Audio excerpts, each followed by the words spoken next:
RTC సమ్మెకు సంబంధించిన మరిన్ని వివరాలు ఎంజీబీఎస్ నుంచి మా ప్రతినిధి భాస్కర్ ప్రత్యక్ష ప్రసారం ద్వారా అందిస్తారు.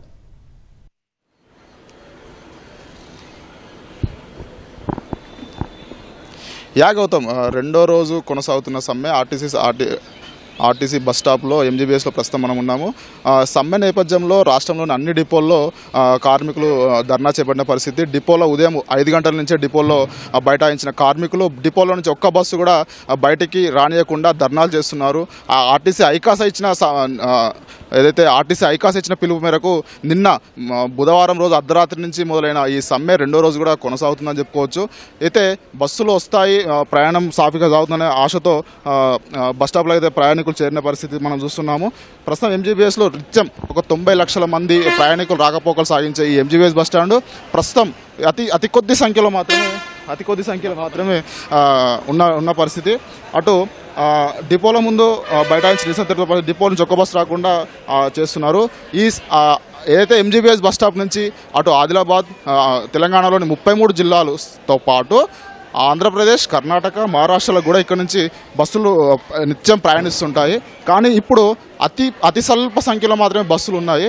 కొన్ని అద్దె బస్సులు నడిచినప్పటికీ అవి స్వల్పంగానే ఉన్నాయని చెప్పుకోవచ్చు.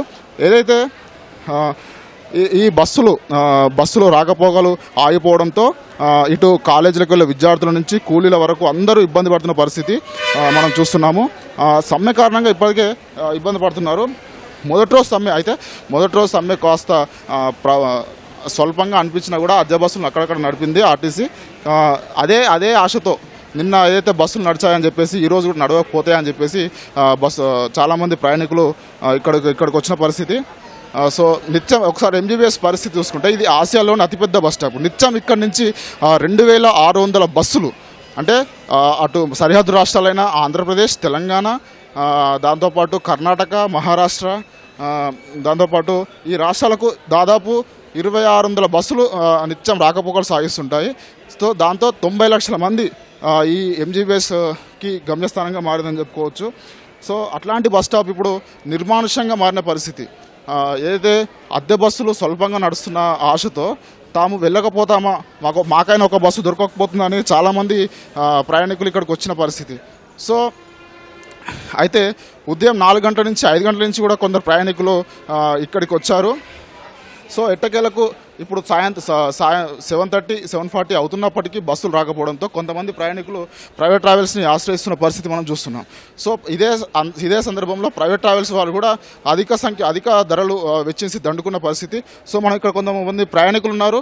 వారిని అడిగి వారు ఎప్పుడు వచ్చారు బస్ స్టాప్కి, అసలు బస్సులు నడుస్తున్నాయని తెలిసి వచ్చారా, తెలియక వచ్చారా, బస్సులు రాకపోవడంతో వాళ్ళ ప్రత్యామ్నాయ మార్గాలు ఏం ఏర్పాటు చేసుకున్నారనేది ఒక మాట్లాడే ప్రయత్నం చేద్దాం. సార్ చెప్పండి, మీరు ఎప్పుడు వచ్చారు, పరిస్థితి ఎలా ఉంది? నేను బెంగళూరు నుంచి వచ్చాను. 4:30కి వచ్చేసాను ఇక్కడ.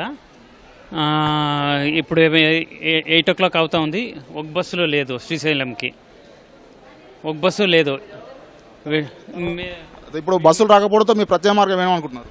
మేము ప్రైవేట్ ట్యాక్సీ బుక్ చేసి వెళ్తూ ఉంటాను. సో ఇది సాయంత్రం బెంగళూరు నుంచి వచ్చాము, శ్రీశైలంకు దైవ దర్శనానికి వెళ్దామని చెప్పేసి బెంగళూరు నుంచి వచ్చిన ఒక ప్రయాణికుడు మాటలో చూస్తే అసలు తను 4:30కి ఎర్లీ మార్నింగ్ 4:30కి బస్ స్టాప్కి వచ్చిన బస్సులు రాకపోవడంతో ప్రైవేట్ ట్రావెల్స్ని ఆశ్రయించే పరిస్థితి. సో ఇది ఇక్కడ ఉన్న పరిస్థితి. ఇదే కొనసాగితే మధ్యాహ్నం అయితే ఆర్టీసీ ఇక్కడున్న ఎంజీబీఎస్ మేనేజర్ చెప్తున్న పరిస్థితి ఏంటంటే, మేము అద్దె బస్సుల ద్వారా ప్రయాణికుల్ని గమ్యస్థానాలకు చేర్చే ప్రయత్నం చేస్తున్నామని, నిన్నట్లాగానే అటు ఆర్టీసీ యాజమాన్యం ఇచ్చిన ఆదేశాల ప్రకారం నిన్నట్లాగానే కొద్దిగా బస్సుల సంఖ్యను పెంచుతూ ప్రయాణికులను గమ్యస్థానం చేర్చే ప్రయత్నం చేస్తున్నట్టు ఇక్కడ ఆ ఎంజీబీఎస్ మేనేజర్ చెప్తున్న పరిస్థితి. సో మొత్తంగా ఎంజీబీఎస్ బస్ స్టాప్ అనేది ఒక నిర్మానుష్యంగా మారిందని చెప్పుకోవచ్చు. ఇది ఇక్కడ తాజా పరిస్థితి. కెమెరామ్యాన్ దాస్తో భాస్కర్, ఈటీవీ న్యూస్, హైదరాబాద్.